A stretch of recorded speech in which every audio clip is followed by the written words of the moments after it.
विद्यार्थियों नमस्कार। इस वीडियो लेक्चर के माध्यम से हम डिस्कस करने वाले हैं मध्य प्रदेश के कॉलेजों में प्रथम वर्ष में पढ़ने वाले विद्यार्थियों के लिए, यानी कि बीएससी फर्स्ट ईयर, बीएससी प्रथम वर्ष के विद्यार्थियों के लिए। विद्यार्थियों, यदि आपने बीएससी फर्स्ट ईयर में मेजर विषय के रूप में आपने जूलॉजी यानी प्राणी शास्त्र या जंतु विज्ञान को चुना है, तो उसका जूलॉजी मेजर का सेकंड पेपर, जिसका नाम है एनिमल डाइवर्सिटी सेकंड यानी जंतु विविधता द्वितीय का जो पेपर का नाम है वो है हायर नॉन कॉर्डेटा उच्च अकशेरुकी। इस पेपर यानी मेजर सेकंड पेपर के महत्वपूर्ण प्रश्नों को इस वीडियो लेक्चर के माध्यम से हम डिस्कस करने वाले हैं। तो collection of important question for Madhya Pradesh college student, Madhya Pradesh के कॉलेजों में प्रथम वर्ष में पढ़ने वाले विद्यार्थियों के लिए। तो विद्यार्थियों, यहां पर हम हिंदी और इंग्लिश दोनों लैंग्वेज में इन प्रश्नों को देखेंगे और इन प्रश्नों के बारे में चर्चा करेंगे। यह प्रश्न आपकी एनुअल एग्जाम यानी वार्षिक परीक्षा के लिए बड़े महत्वपूर्ण साबित होंगे। तो विद्यार्थियों, मैं यानी डॉक्टर दीपेंद्र कुमार शर्मा आपके साथ आपके अपने YouTube प्लेटफॉर्म, जिसका नाम स्क्रीन पर दिखाई दे रहा है, केमिस्ट्री बाय डी शर्मा पर आपके साथ जुड़ा हुआ हूं।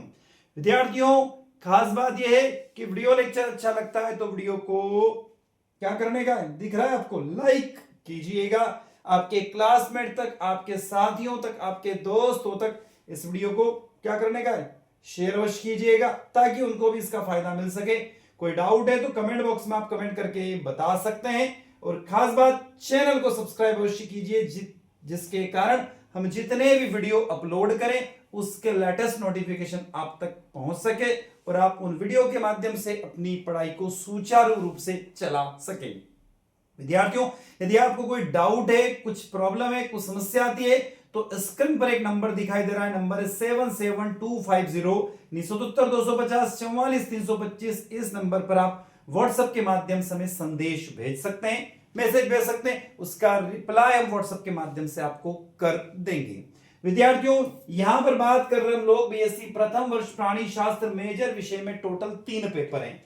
पहले का नाम है animal diversity first lower non Chordata जंतु विविधता फर्स्ट निम्न अकशेरुकी। इसके महत्वपूर्ण प्रश्नों का वीडियो आप प्ले स्टोर में जाकर देख सकते, आप इस YouTube चैनल की जो प्लेलिस्ट है उसमें जाकर देख सकते हैं। सेकंड पेपर, जिसका नाम है animal diversity second higher non chordata यानी जंतु विविधता सेकंड उच्च अकशेरुकी, इस वीडियो लेक्चर के माध्यम से हम डिस्कस कर रहे हैं। और तीसरा पेपर, जिसका नाम है सेल बायोलॉजी एंड जेनेटिक्स यानी कोशिका जीव विज्ञान और अनुवांशिक, उसको भी आप प्लेलिस्ट में जाकर देख सकते हैं। तो चलते हैं, बात करते हैं यहां पर पहली यूनिट जो आप करा रही है उसका नाम है एनिलिडा।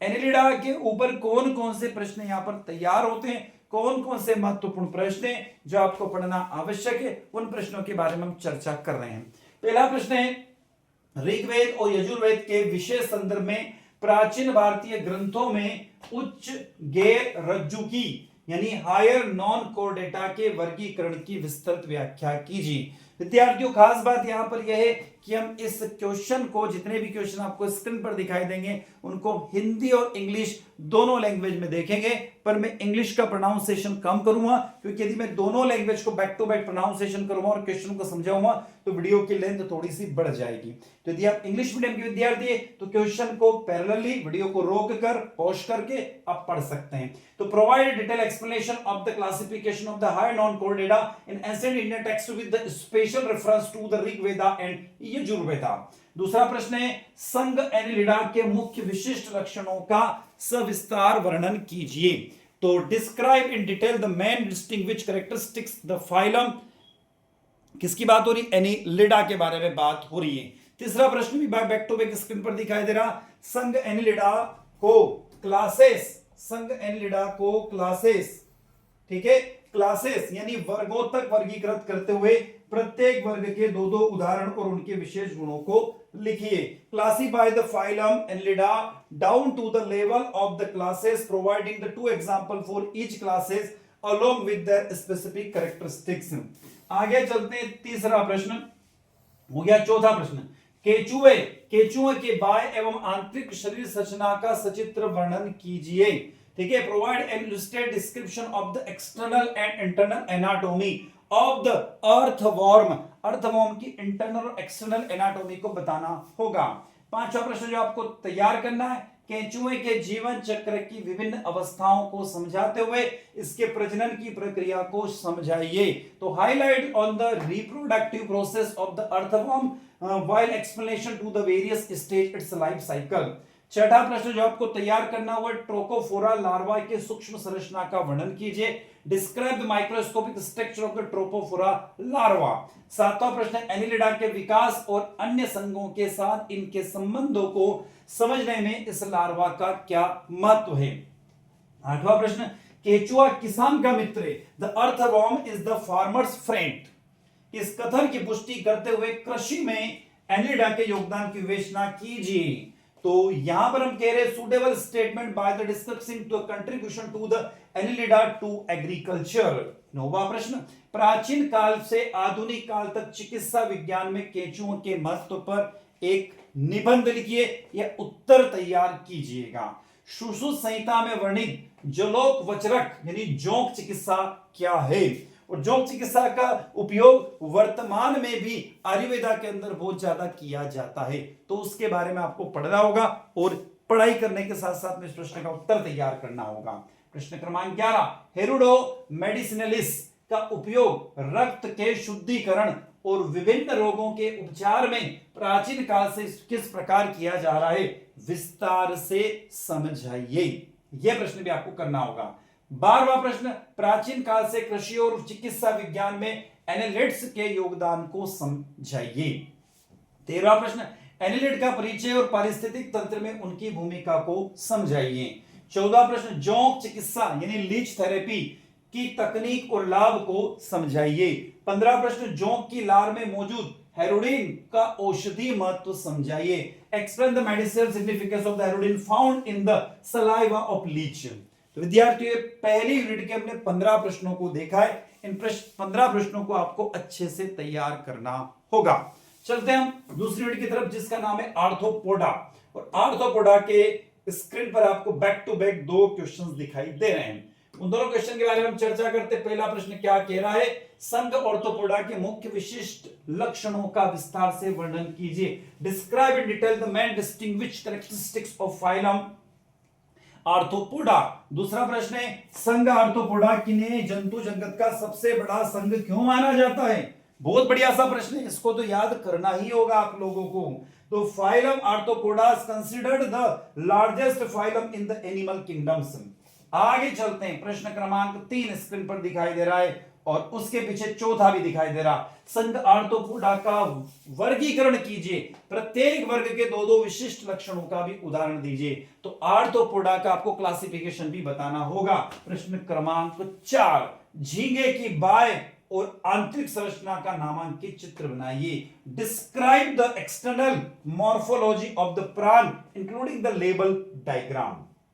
आ जाते हैं फिर बैक टू बैक 2 प्रश्न स्क्रीन पर, 5वां और छठा। 5वां, झींगे में पाए जाने वाले विभिन्न प्रकार के उपांगों का वर्णन कीजिए, उनके कार्यों को स्पष्ट कीजिए। Describe the various type of the appendix found in the prawn in the explain their respective functions. छठा प्रश्न, झींगे के जीवन चक्र और उसके विकास की विभिन्न अवस्थाओं पर प्रकाश डालिए। 7वां प्रश्न, क्रस्टेशिया वर्ग में पाए जाने वाले विभिन्न लार्वा रूपों का तुलनात्मक विवरण दीजिए। तो ये कंपैरेटिवली एनालिसिस भी आपको पढ़ना है, किसकी क्रस्टेशिया वर्ग में पाए जाने वाले विभिन्न लार्वा रूपों का तुलनात्मक विवरण भी पढ़ना होगा। चलते हैं प्रश्न क्रमांक 8, क्रस्टेशिया के लार्वा रूपों का महत्व, इस विषय पर एक संक्षिप्त निबंध लिखिए। 9वां प्रश्न, आर्थ्रोपोडा संघ के उन जीवों का वर्णन कीजिए जिनका उपयोग आयुर्वेद में औषधि निर्माण के लिए किया जाता है। 10वां प्रश्न, कृषि के क्षेत्र में आर्थ्रोपोडा संघ के जीवों की भूमिका स्पष्ट कीजिए। प्रश्न क्रमांक 11, आर्थ्रोपोडा संघ के लाभदायक और हानिकारक कीटों के उदाहरण दीजिए। एग्जाम्पल मधुमक्खी और टिड्डा। 12वां प्रश्न, कीट मानव रोगों का प्रमुख वाहक है। Insects are major vectors of human disease.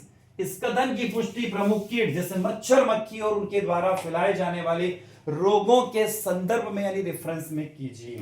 प्रश्न क्रमांक 13, मलेरिया, डेंगू और फाइलेरिया के संचरण में कीटों की भूमिका और उनके नियंत्रण के उपायों का वर्णन कीजिए। तो describe the role of insects in the transmission of malaria, dengues and filariasis alongs with the messengers for their controls.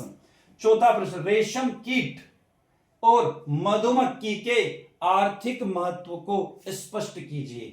तो पहली यूनिट में हमने 15 प्रश्न देखे, दूसरी यूनिट में हमने यहां पर 14 प्रश्नों को देखा है। इन प्रश्नों को आपको तैयार करना होगा। चलते विद्यार्थियों, तीसरी यूनिट जिसका नाम है मोलास्का, इसका नाम है मोलास्का के बारे में बात करते हैं। और जब हम मोलास्का के पास चल रहे हैं तो यहां पर आगे हम पहले प्रश्न की तरफ, संघ मोलास्का की मुख्य विशेष लक्षणों का विस्तार से वर्णन कीजिए। Describe in detail the main distinguished characteristics of phylum Mollusca. आगे चलते हैं, दूसरा प्रश्न, संघ मोलास्का के जंतुओं में मेंटल और रेडुला के महत्व को स्पष्ट कीजिए। अच्छा प्रश्न है, सरल सा प्रश्न है, याद हो जाएगा। तीसरा, संघ मोलास्का के वर्गीकरण कीजिए। प्रत्येक वर्ग में कम से कम 2 विशिष्ट लक्षणों और 2 उपयुक्त उदाहरण दीजिए।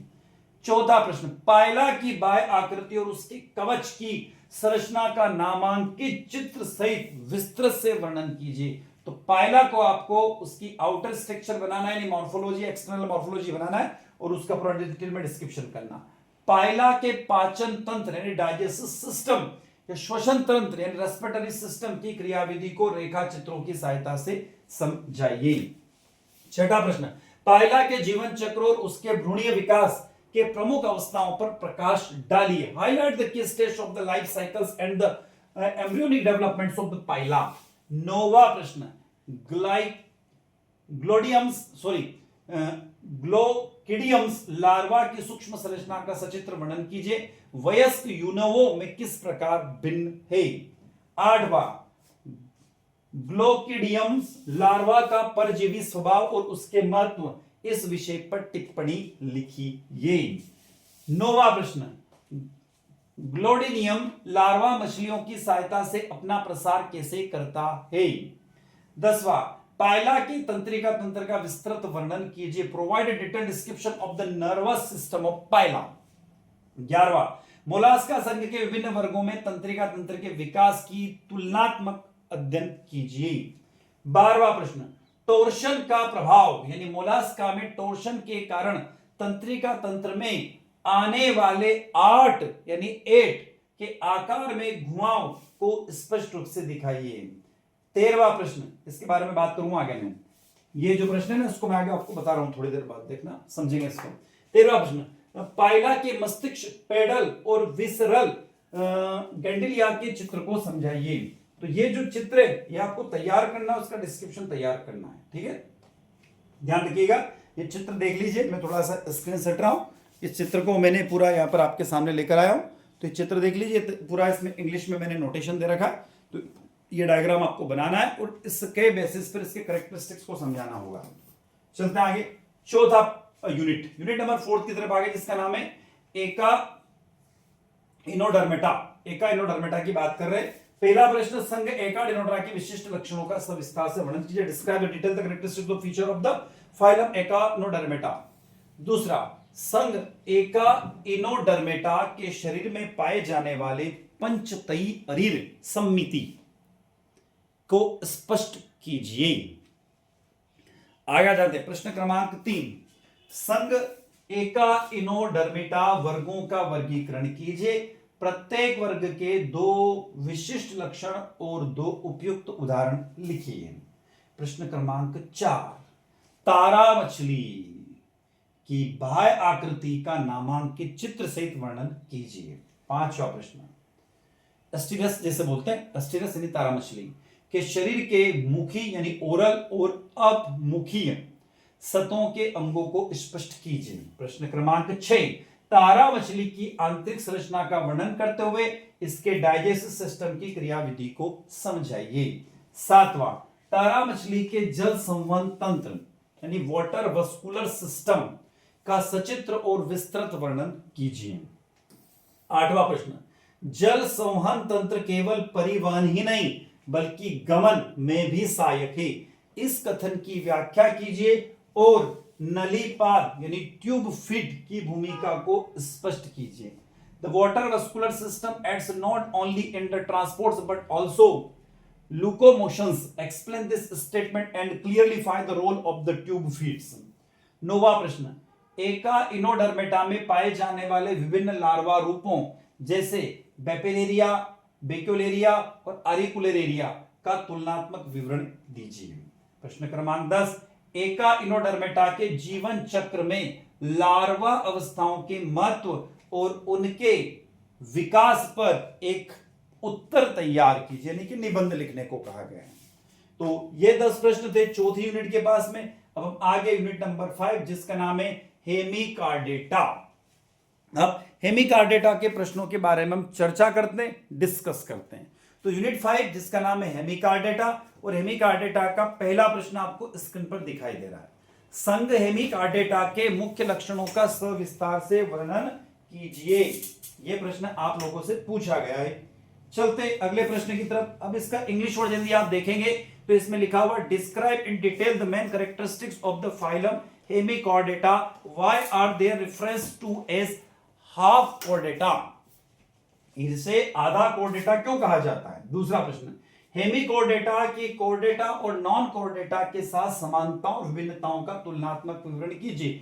Provide comparatively accounts of the similarity and difference between the hemichordata and both chordata and non-chordata. तीसरा प्रश्न बहुत बढ़िया प्रश्न है। हेमिकॉर्डेटा एक स्वतंत्र संघ है। Hemichordata constitutes and the independent phylums. इस कथन की पुष्टि करते हुए इसके वर्गीकरण की वर्तमान स्थिति को स्पष्ट कीजिए। चौथा प्रश्न, बेलेनोग्लोसस की बाह्य आकारिकी का नामांकित चित्र सहित वर्णन कीजिए। पांचवा प्रश्न, बेलोनोग्लोसिस के शरीर में के 3 मुख्य भागों के कार्यों को समझाइए। अगला प्रश्न, छठा प्रश्न, बेलोनोग्लोसस की आदतों और आवास हैबिट एंड हैबिटेट्स पर एक संक्षिप्त टिप्पणी लिखिए। सातवां प्रश्न, बेलोनोग्लोसस टंगवॉर्म क्यों कहा गया है या क्यों कहा जाता है। आठवां, बेलोनोग्लोसस के टॉर्नेरिया लार्वा की सूक्ष्म संरचना का नामांकित चित्र सहित वर्णन कीजिए। नौवां प्रश्न, टॉर्नेरिया लार्वा की एकेनोडर्मेटा के लार्वा के साथ समानताओं का वर्णन कीजिए, इसका विकासवादी महत्व को भी समझाइए। 10वां, कार्डेटा, नॉन कार्डेटा और हेमिकार्डेटा के बीच में अंतर को स्पष्ट कीजिए। Explain the difference between Chordata, non Chordata and Hemichordata. तो विद्यार्थियों, ये हम जो बात कर रहे थे, ये जूलॉजी मेजर का सेकंड पेपर था जिसके महत्वपूर्ण प्रश्नों को हमने देखा 5 यूनिट के। तो आप जुड़े हुए हैं मेरे साथ यानी डॉक्टर दीपेंद्र कुमार शर्मा के साथ, आपके अपने यूट्यूब प्लेटफॉर्म जिसका नाम है chemistry bye D Sharma. Video lecture अच्छा लगता है तो लाइक अवश्य कीजिएगा, आपके क्लासमेट तक वीडियो को शेयर कीजिएगा, कमेंट बॉक्स में कमेंट करके जरूर बताइएगा और चैनल को सब्सक्राइब अवश्य कीजिए जिससे हमें एक मोटिवेशन मिलता रहे और इसी तरीके से हमेशा हम आपके साथ बने रहें और नए नए वीडियो लेक्चर लेकर आते रहे। तो मैं डॉक्टर दीपेंद्र कुमार शर्मा इसी के साथ आपसे विदा लेता हूं। नए वीडियो के साथ पुनः आपसे मुलाकात होगी, तब तक जय हिंद, जय भारत।